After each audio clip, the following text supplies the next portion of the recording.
É uma satisfação muito grande estar com você, telespectador, que nos acompanha no Divã.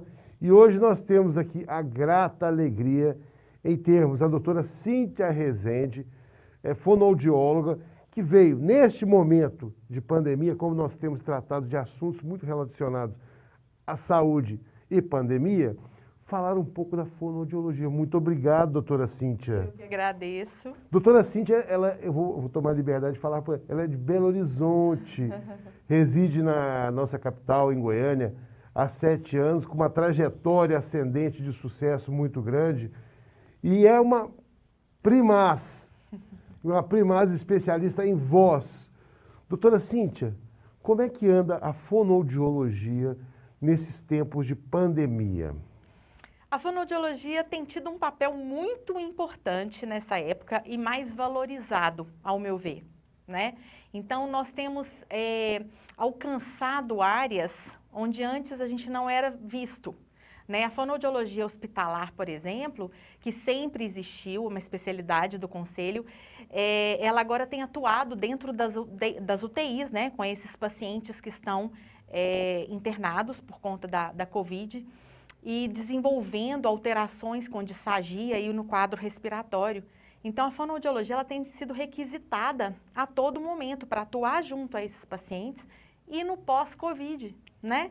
Os sintomas pós-Covid, que algumas sequelas têm sido deixadas. Como é que é a disfagia, para o público compreender? A disfagia é a dificuldade de deglutição. Então, alguns pacientes, quando eles estão na UTI e eles são intubados, a fonoaudiologia, ela pode entrar aí na prevenção, mas ela entra também após essa intubação, na extubação, na retirada do tubo. O paciente ele pode desenvolver uma alteração de deglutição e o risco de broncoaspiração. Então, a fonoaudiologia vai ter manobras, manejos e algumas terapias ativas, né, para preparar esse paciente para não ocorrer esse risco de broncoaspiração e não desenvolver essa alteração. E essas manobras, como é que elas são feitas ali dentro do âmbito clínico hospitalar? Então, são terapias indiretas, algumas diretas, outras indiretas, onde às vezes o paciente não precisa fazer os exercícios, mas a fono ela tem um preparo para atuar junto com essa cavidade oral, né, que a gente chama de motricidade oral, é onde a gente trabalha esses órgãos internos da boca, e ela faz uma terapia indireta, né, preparando essa musculatura, fortalecendo essa musculatura, para não deixar que esse paciente tenha uma broncoaspiração e aí o quadro pode agravar. Nós temos, assim, visto muitos relatos de pessoas que ficaram uma temporada maior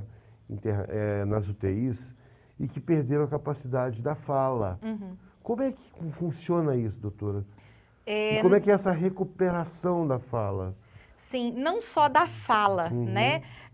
Eu acredito que hoje está acontecendo muito a questão da fadiga vocal. É o que eu tenho observado muito em consultório, na literatura e em alguns clientes.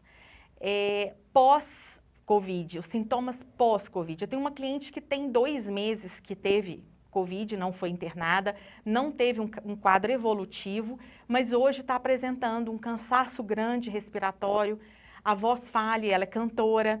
Então, o que eu tenho observado dessa dificuldade pode ser aí uma sequela respiratória, que está levando a esse quadro de fadiga, né? E alguns casos têm relatado essa disfagia, essa dificuldade de deglutição. Ainda tem muita coisa sendo estudada, sabe, João? Porque ainda é muito novo para nós, para todo mundo, né? Então, vem tudo aí dessa sequela que está sendo deixada por esse vírus, né? Tem sequelas neurológicas que às vezes também a fono precisa atuar no sistema cognitivo. E como é que se atua no sistema cognitivo? O fonoaudiólogo atuando no sistema cognitivo. A gente faz a estimulação de linguagem. Desse quadro cognitivo, seriam as funções executivas, né? Ali, a linguagem. Sim, a linguagem em si. É uma organização, a gente reorganiza neurologicamente as ideias para que essa linguagem ela flua de uma forma saudável, de uma forma inteligível, né? Então depende muito do quadro que chega para a gente. Mas o que eu tenho mais observado na minha prática clínica é a questão respiratória, que é o que está mais em evidência. Há uma polêmica muito grande, até algumas pessoas têm feito algumas campanhas, infelizmente, contra o uso da máscara. O uso da máscara contínuo, é claro que é extremamente necessário, não é? Porque é o único procedimento que nós temos hoje de prevenção, o uso de máscara, luvas, lavar as mãos, álcool em gel. É a forma como nós nos precavimos, o uso completo dos EPIs para os profissionais, mas o uso das máscaras em si, por longo tempo, altera algo dentro da fonoaudiologia, desse viés, das vozes? Como é que tem sido isso? Sim, pode prejudicar a longo prazo, sim. O que eu aconselho, né? Os meus clientes ou quem me pede dicas, já fizemos várias lives a respeito da questão da máscara. A máscara, ela tem um fator de mascaramento da voz. Então, ela abafa, é como se eu tivesse abafado. Eu tiro alguns decibéis aí, né, que são os limiares auditivos, e a gente tira um pouco, ela mascara, isso força. Então, dependendo de onde eu estou e do que eu preciso falar, nem sempre as pessoas têm esse bom senso de entender que mesmo com esse mascaramento, eu não posso falar mais alto e nem falar mais forte, né? Para eu gastar muita energia e cansar. Isso leva à fadiga. Então, a longo prazo, o que eu tenho observado, muitas pessoas têm me relatado assim, eu trabalho com a máscara o dia inteiro, né? Vamos falar das pessoas que trabalham em hospitais médicos, enfermeiros, fisioterapeutas e outros, enfim. O uso da máscara o dia todo, sem poder tirar um minuto, né? Ela causa esse abafamento, essa fadiga. Então, a dificuldade respiratória também é maior. A gente sabe que é necessário, não é aconselhável parar de usar, tem que usar a máscara, não tem outro jeito, mas a gente pode amenizar um pouco isso daí, né? A questão da máscara, da qualidade da máscara também é muito importante. Tem máscaras de tecido que elas aumentam mais ainda esse bloqueio, esse mascaramento. Então, encontrar um meio termo, vamos usar a máscara que está sendo sugerida, né, pelos médicos, pelos pesquisadores, que é uma máscara que proporciona uma qualidade sonora melhor, né, um conforto maior. Então, o problema maior, eu acredito, sempre leva à respiração, né? E em casa, a pessoa tirou a máscara ali. Existem alguns exercícios que a pessoa possa fazer durante esse período, até mesmo para se sentir mais confortável? Porque é interessante, quando nós chegamos em casa, tiramos realmente, a nossa voz está modificada, né? Sim. Sabe? Ela está modificada. Ou nós falamos mais baixinho aqui, ou então, sabe, nós parece que soltamos a voz, até o vizinho escuta. Exatamente. Existem alguns exercícios que as pessoas em casa possam fazer? Existem. Eu sempre prezo pelo primeiro exercício que eu passo para todo mundo, que é o respiratório. Voltar a respirar normalmente na hora que tirar a máscara. Porque se você observar, a gente não tem uma respiração sincronizada com o uso da máscara. A gente fica mais afobado, né? Fica mais cansativo. Então, tirou a máscara, relaxa, respira pelo nariz, vai respirando devagar, deixa a respiração voltar ao normal, porque para a voz falada, para a voz cantada, o primeiro passo é você ter uma respiração eficiente. Se você não tem uma respiração eficiente, a sua voz ela vai estar deteriorada em algum momento. E exercícios de relaxamento vocal, né? Um gargarejo, a gente usa muito gargarejo sonorizado, que eu gosto muito desse exercício. Eu tenho tido excelentes resultados em consultório, que é o gargarejo normal, com água morna, colocar um pouquinho de sal, uma pitadinha de sal, não tem problema, joga a cabeça um pouco para trás, faz esse gargarejo umas 3 vezes, relaxa esse trato. E uma outra coisa muito importante que eu sempre aconselho, hidratação. Tirou a máscara, beber água, né? Beber água ao longo do dia, pequenos goles, manter esse trato vocal hidratado e tentar ouvir, gente. A gente precisa se ouvir. Então, treinar o ouvido. Como é que está a minha voz quando eu estou com a máscara, quando eu estou sem a máscara? Achar esse equilíbrio aí, né? E outros exercícios, eu não sou muito a favor de exercícios gerais, né? Sei. Eu acho que, assim, eu preciso muito conhecer essa pessoa. É bem individualizado, Sim, é né? muito. Os meus são muito individualizados. Eu vejo qual é a necessidade desse exercício. Então, eu acho que o cuidado e a prevenção, eles são os melhores exercícios. né? A hidratação é fundamental. Fundamental. Isso aí, exatamente. E esse exercício com a água, com O gargarejo. o gargarejo, eu tenho feito espontaneamente, nem sabia sabe? Tem sido muito bom para mim, sabe? Eu tenho visto pessoas também exagerarem nesses gargarejos aí. Sim. Pessoas usarem determinadas substâncias. Outro dia eu vi uma pessoa usando água oxigenada. Não. Fazendo gargarejo com água oxigenada porque colocaram na cabeça dele que ia fazer uma higienização completa do seu trato vocal. Uhum. Eu falei, gente, mas isso aí não prejudica as cordas vocais da pessoa? Como é que Prejudica. As pessoas têm que entender que nada, nenhum tipo de alimento, de líquido, passa pela prega vocal, que é o músculo responsável pela voz. Então, nada passa lá. Então, como é que a gente faz para proteger o que está ao redor? Né? Quando eu falo de gargarejo, é o básico, né? Quando eu coloco outras substâncias, eu estou colocando em risco outras coisas, né? Eu preciso saber por que eu estou usando uma água oxigenada. Alguns clientes chegam para mim e falam, eu faço muito com vinagre. Tá, mas quem te sugeriu o vinagre? Tem alguma, sabe, uma fonte segura de que o vinagre vai fazer realmente uma modificação ali na mucosa ou na estrutura? Então, eu acho que a gente tem que prezar sempre pelo básico, pelo seguro, que é água morna, um pouquinho de sal. Faz esse gargarejo, não é uma tonelada de sal, gente, é uma pitada, né, que também tem muito isso. E não existe milagre. Não tem bebida alcoólica que melhore, um conhaque não vai melhorar a qualidade da sua voz, né? Não existem produtos que façam isso. Então, o que eu sempre falo, o soro fisiológico é excelente forma de você hidratar, fácil, barato, de fácil acesso, né? Muito acesso. Então, às vezes eu peço para pegar a gaze, coloca o soro fisiológico na gaze bem molhadinha e aspira várias vezes durante o dia. A hidratação é direta, né? Porque a água realmente é uma hidratação que demora para chegar nas células. O soro é mais rápido. Então, faça a hidratação com soro, vai bebendo água. Cuidar da alimentação é muito importante. Frutas, fibras, isso é sempre muito importante para a qualidade vocal. O consumo contínuo de álcool para a voz, como é que tem sido isso? Nós temos observado muito na pandemia que os índices de consumo de álcool elevaram-se de uma forma assustadora, né? Isso para a voz, principalmente a bebida destilada, né? A bebida quente, que as pessoas usam muito. Como é que isso altera muito? Altera. O que acontece com a bebida alcoólica? Além dela causar um ressecamento no trato vocal, ela faz com que a pessoa perca a noção da altura vocal dela. Então, você pode observar que quando bebe, está falando mais alto, está rindo mais alto, o esforço é maior e causa um abuso vocal. Isso, a longo prazo, pode causar dano, sim, à voz, né? A gente pode ter quadros de disfonia de várias formas. Então, o álcool, além de ressecar, ele faz com que você não perca um pouco a noção de como você está falando. Ótimo. Nós vamos agora para um breve intervalo e voltaremos em seguida. Corre lá, pega a sua água, faz a hidratação bonitinho e volta para cá.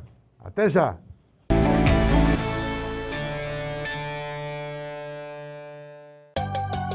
Você pisou na bola e ele apareceu de novo na sua vida. Ô Goiás, dengue aqui não! É tanta sofrência por causa de um mosquito. Eu não aguento mais viver nesse perigo. Se a dengue é problema, eu vou botar pressão. Barulho de mosquito não é hit no verão. A dengue não pode virar hit no verão. Além de se proteger do coronavírus, faça sua parte. Não deixe água parada e combata o mosquito Aedes aegypti. Governo de Goiás.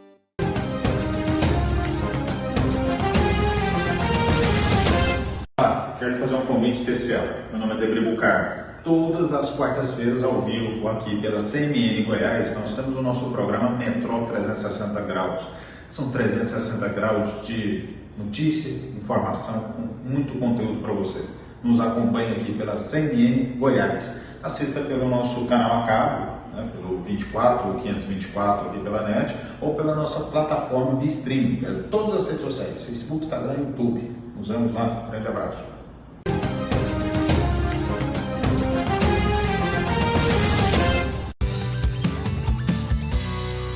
programa de hoje, nós vamos falar sobre a saúde do homem, os cuidados, os riscos e como os hábitos de vida podem influenciar no bem-estar masculino. Seja por constrangimento ou até por excesso de confiança, os homens só procuram ajuda profissional quando os sintomas da doença atrapalham sua rotina.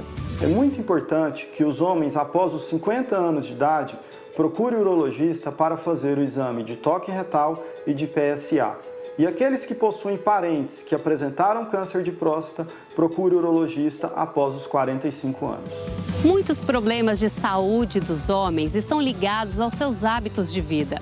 O trabalho, a família, a correria do dia a dia fazem com que não acabe sobrando disposição para cuidar de quem mais precisa, você mesmo. E o Sinta-se Bem fica por aqui. Até o próximo programa.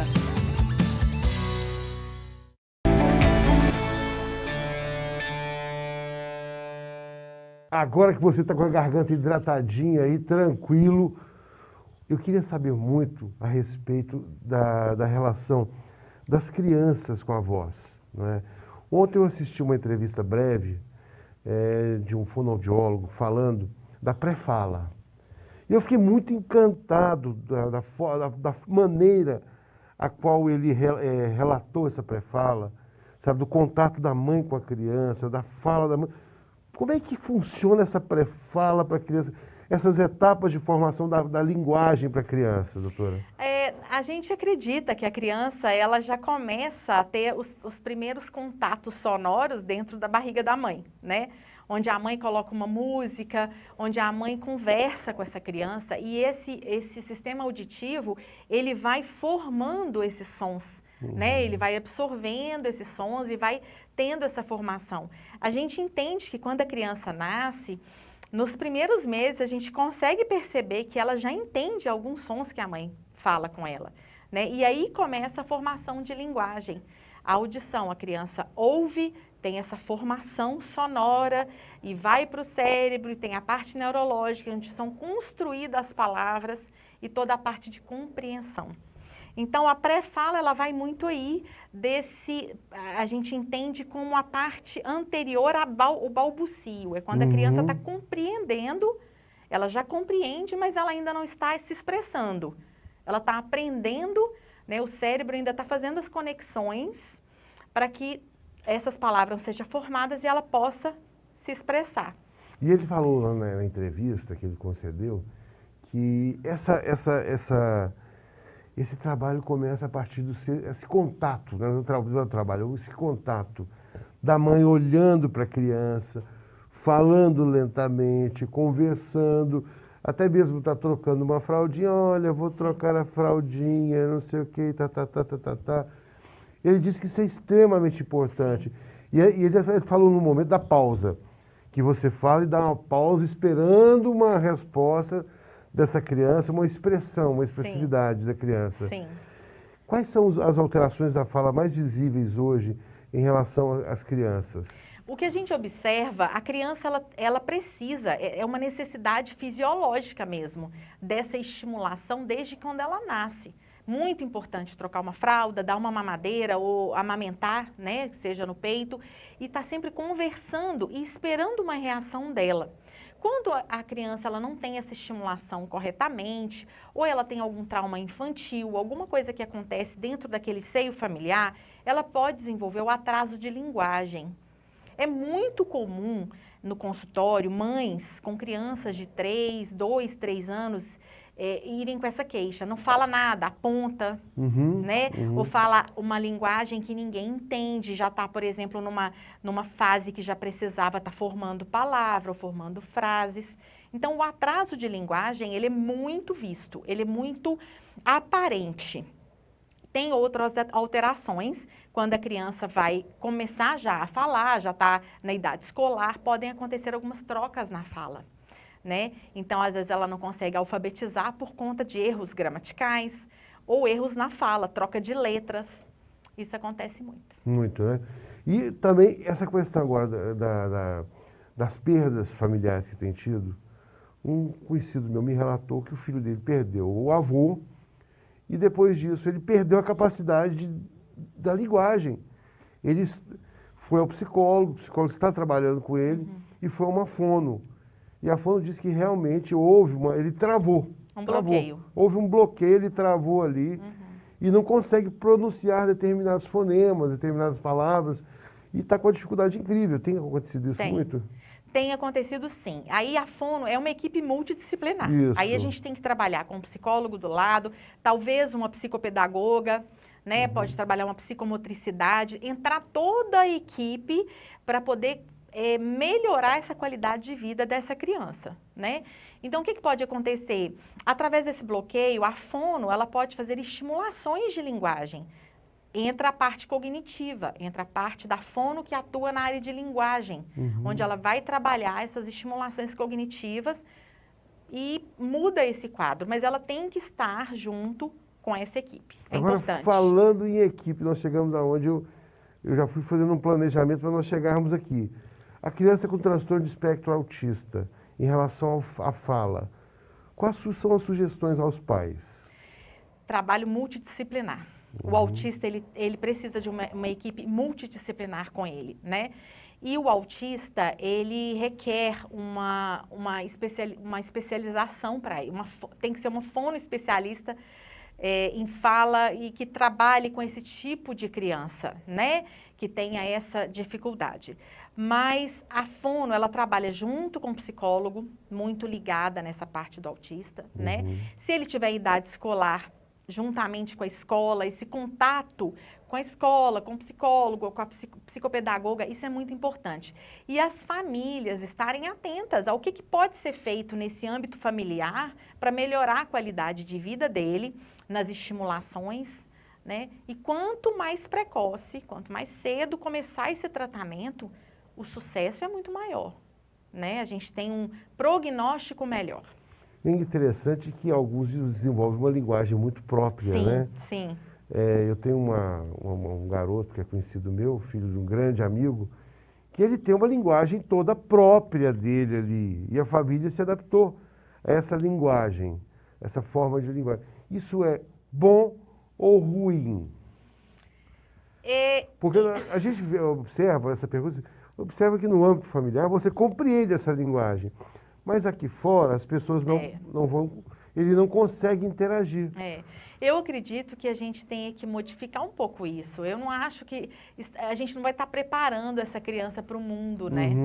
Então, como que vai ser? Ela não vai viver, a não ser que seja uma criança, que ela não vá se desenvolver, é uma criança que não contém muitos outros problemas e aspectos que ela não possa socializar, que eu não acredito que isso aconteça, né?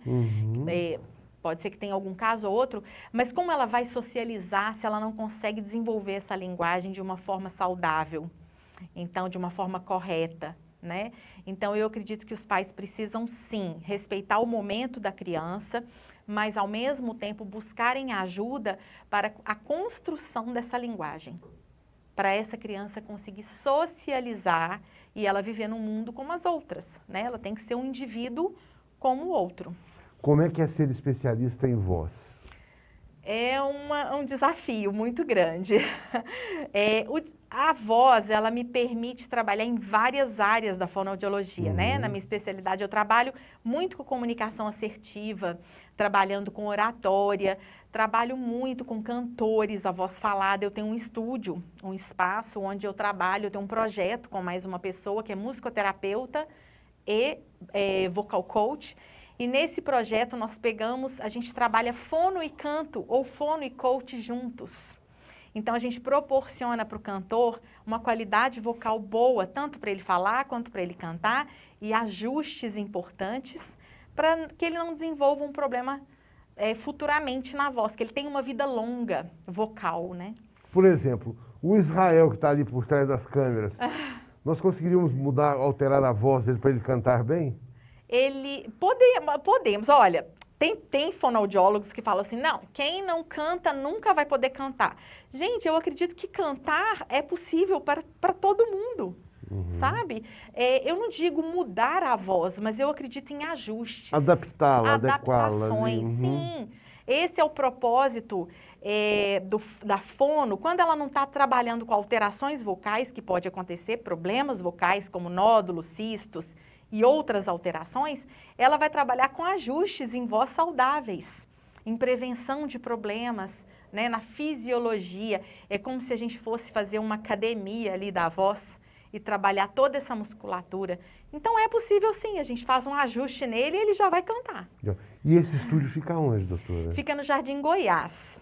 Como é que funciona esse estúdio? Então, nós temos um espaço onde eu trabalho juntamente com o meu parceiro de trabalho, que é musicoterapeuta, professor de canto, também vocal coach. E dentro desse projeto, nós separamos, o cliente ele fica conosco, com os dois juntos, por 1 hora, e eu trabalho toda a parte de fisiologia da voz. Quando eu não estou com alterações vocais, eu trabalho a parte de prevenção e saúde vocal. E depois, nesse outro tempo com ele pega todo esse ajuste que eu fiz da fisiologia e coloca no canto. Então, literalmente, a pessoa já vai abrir a boca para cantar, já com os ajustes adequados. É engraçado que algumas perguntas que nos surgem aqui, elas parecem até sendo advogado do diabo, né? Sabe? Outro dia uma pessoa me perguntou o seguinte, eu não respondi porque eu não sei.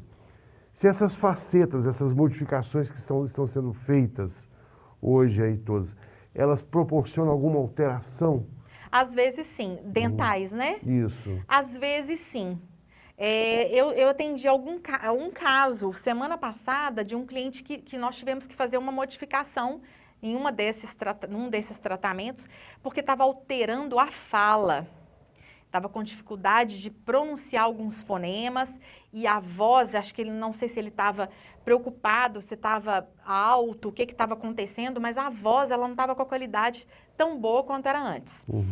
E tem casos que se adaptam. Eu tenho uma cliente que já tem há mais de 5 anos, ela é cantora e ela não tem problema nenhum. Então, eu acho que varia muito da adaptação do cliente a essa faceta. É bom observar. Sim. É bom observar. Tem que observar. E em relação ao seu trabalho fantástico com a pessoa idosa, como é que tem sido esse trabalho numa época tão sensível a qual nós estamos passando? Bem desafiador, porque o cuidado tem que ser triplicado, né?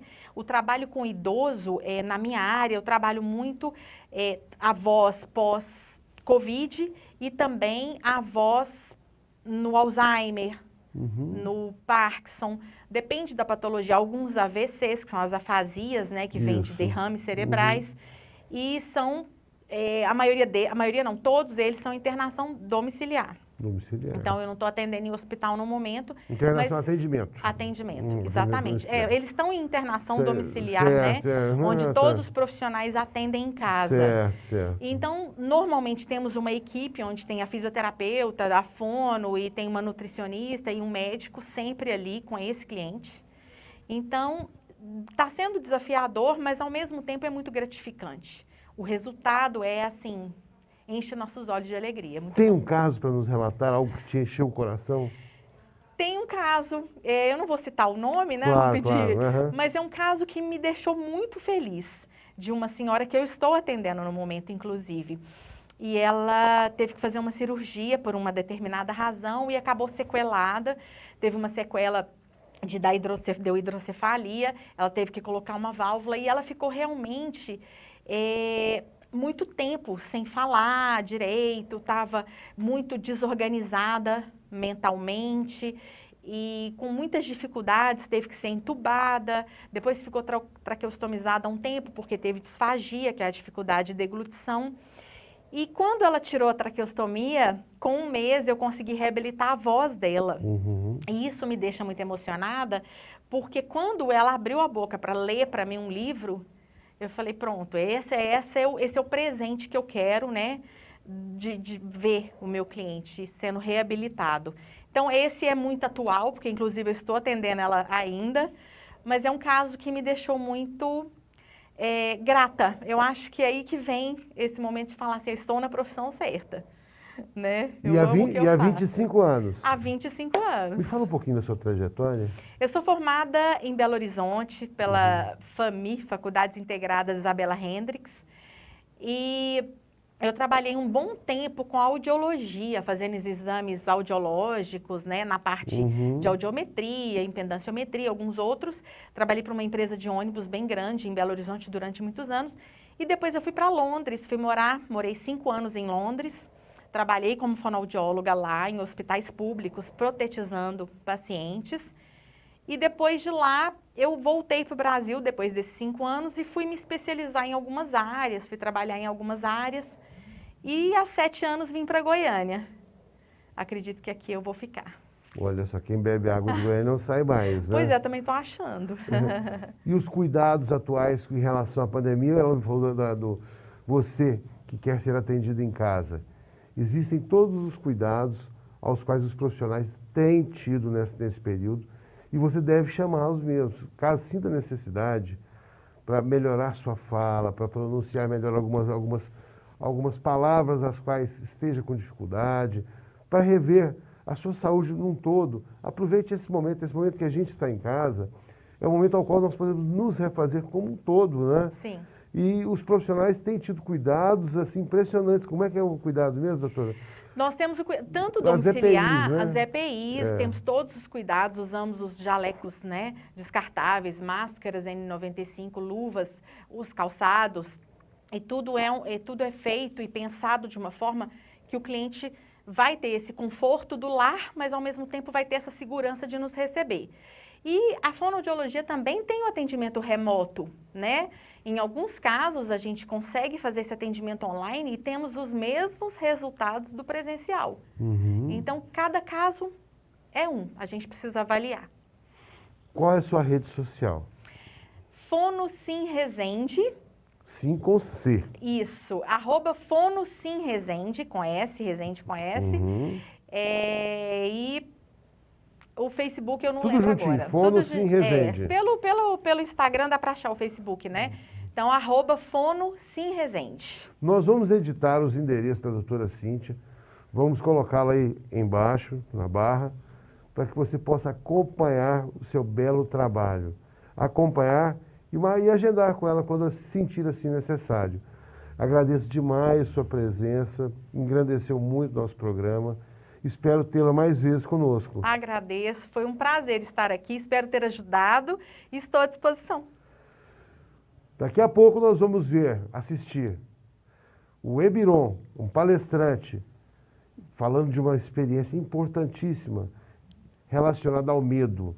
Nós temos que, nesse momento, focar em todas as pessoas que nos trazem informações boas. E o palestrante Ebiron, um gestor público que fez especialização em desenvolvimento humano, traz dicas importantíssimas em relação à superação dos medos. Já nós voltamos. Um abraço. Olá, eu sou Ebiron Augusto, eu sou especializado em gestão pública e desenvolvimento humano. Tem uma coisa importante para falar para você. Quero falar um pouquinho sobre os fantasmas do medo. Infelizmente, o medo é o responsável pelo fracasso da maioria das pessoas. Inclusive, uma entidade internacional denominada ISMA divulgou uma pesquisa em que 23% das pessoas deixam de realizar coisas diariamente devido ao medo excessivo. E você também pode ser uma dessas pessoas que deixa de fazer coisas importantes para o seu crescimento porque está sendo controlado pelo medo. Tenta começar algo, mas não consegue. Se começa, não termina. Tem medo de falar em público, de se relacionar com as pessoas, enfim. Eu já fui controlado pelo medo, já deixei de fazer coisas muito importantes porque eu também era controlado pelo medo. Mas eu superei isso e eu tenho certeza que você também pode superar. Na verdade, o medo é a insegurança que você tem sobre algo e porque você desconhece sobre como lidar com o medo. Porque, de certa forma, o medo é normal, ele faz parte da nossa vida. O que você precisa é aprender a lidar com ele. E o incrível é que existem métodos eficientes que podem te ajudar a superar o medo. Você precisa de buscar ajuda de profissionais em palestras que pode ajudar você a identificar os medos que estão impedindo você de realizar os seus sonhos e te ajudar, te ensinar a controlar e lidar com esses medos. Assim, você vai conseguir ser uma pessoa muito mais feliz. Mas você precisa decidir. Você precisa decidir agora a mudar a sua vida, buscando ajuda e começar a estudar tudo sobre como controlar o seu medo. O livro de Napoleão Hill, que traz como título Pense e Enriqueça, ele dedica um capítulo inteiro que fala sobre os 6 fantasmas do medo. Então busque ajuda e busque superar os seus medos e assim você vai ter uma vida muito melhor e liberdade para fazer aquilo que você tanto sonha. Esta é a mensagem para você nesse dia e que você seja muito feliz. Um abraço, sucesso. Agradeço muito pela sua audiência e o aguardamos no próximo sábado no programa Divan. Um abraço e até lá!